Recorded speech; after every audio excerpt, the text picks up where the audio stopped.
Go! O Joy, pauwi na ako.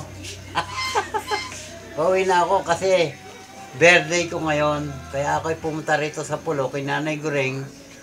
Eh, siyempre, si Jericho lasing, patugtog ng patugtog. Eh, ang ingay. Narindi ako.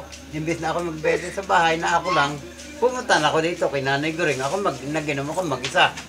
Mag-isa lang ako naginom. Nakatatlong beer ako. Pauwi na ako.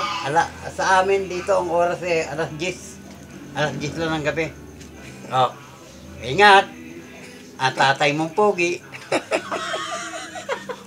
Hoy, mahaba pa ang buhay ko. Tama, ako 90. Ha?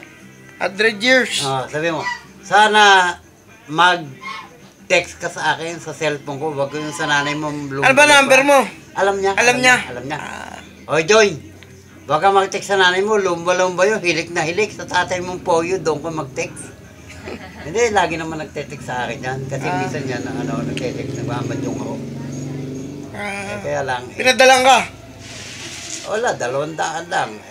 Marami yung padala sa akin, kaya lang, yung padala sa Nasasala. Hindi, yung padala sa akin na 200, pambayad ng kuryente. Yung palagay natin sa 2 taon, pinadala ako ng 200 sa 10 buwan.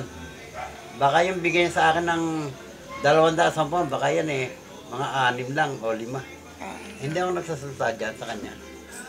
Siyempre, nanay yun maganon yung nanay niya. Siyempre, walang hanap buhay. Para siya. Musta lang. Okay. Tatay mo, pogi. Pogi. Yun si sabi ko. Ano ba, makakarating ba yun? Oo, makakarating to.